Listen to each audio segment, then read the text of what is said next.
مصباح ظلمات كشاف عشوات مفتاح مبهمات دفاء معضلات دليل فلوات يقول فيفهم ويسكت فيسلم قد أخلص لله فاستخلصه. وہ تاریکیوں کا چراغ ہے اور اندھیروں کا روشن کرنے والا، مبہمات کی کلید ہے تو مشکلات کا دفع کرنے والا، اور پھر صحراؤں میں رہنمائی کرنے والا۔ وہ بولتا ہے تو بات کو سمجھا لیتا ہے، اور چپ رہتا ہے تو سلامتی کا بندوبست کر لیتا ہے۔ اس نے اللہ سے اخلاص برتا ہے تو اللہ نے اسے اپنا بندہ مخلص بنا لیا ہے۔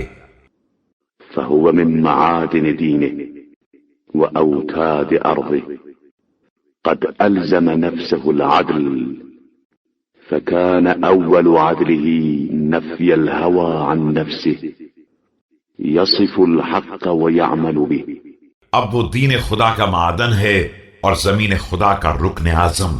اس نے اپنے نفس کے لیے عدل کو لازم قرار دے لیا ہے، اور اس کے عدل کی پہلی منزل یہ ہے کہ خواہشات کو اپنے نفس سے دور کر دیا ہے، اور اب حق ہی کو بیان کرتا ہے اور اسی پر عمل کرتا ہے۔ لا يدع للخير غاية إلا أمها ولا مظنة إلا قصدها قد أمكن الكتاب من زمامه فهو قائده وإمامه يحل حيث حل الثقل وينزل حيث كان منزله۔ نیکی کی کوئی منزل ایسی نہیں ہے جس کا قصد نہ کرتا ہو، اور کوئی ایسا احتمال نہیں ہے جس کا ارادہ نہ رکھتا ہو۔ اپنے امور کی زمام کتاب خدا کے حوالے کر دی ہے، اور اب وہی اس کی قائد اور پیشوا ہے۔ جہاں اس کا سامان اترتا ہے وہیں وارد ہو جاتا ہے، اور جہاں اس کی منزل ہوتی ہے وہیں پڑاؤ ڈال دیتا ہے۔ فاسقوں کی صفات۔ وآخر قد تسمى عالما وليس به فاقتبس جهائل من جهال وأضاليل من ضلال ونصب للناس أشراكا من حبائل غرور وقول زور قد حمل الكتاب على آرائه۔ اس کے برخلاف ایک شخص وہ بھی ہے جس نے اپنا نام عالم رکھ لیا ہے، حالانکہ علم سے کوئی واسطہ نہیں ہے، جاہلوں سے جہالت کو حاصل کیا ہے اور گمراہوں سے گمراہی کو، لوگوں کے واسطے دھوکے کے پھندے اور مکر و فریب کے جال بچھا دیے ہیں۔ کتاب کی تعویل اپنی رائے کے مطابق کی ہے۔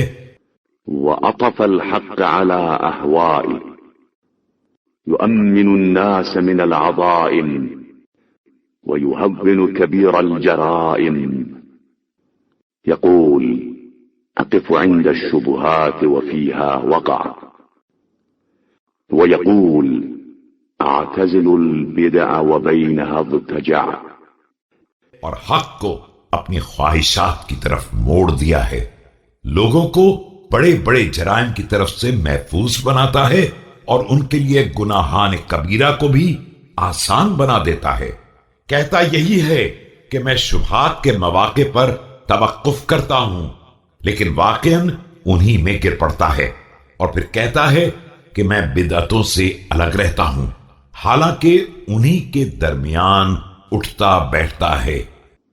فالسورة سورة إنسان والقلب قلب حيوان لا يعرف باب الهدى فيتبعه ولا باب العمى فيصد عنه فذلك ميت الأحياء۔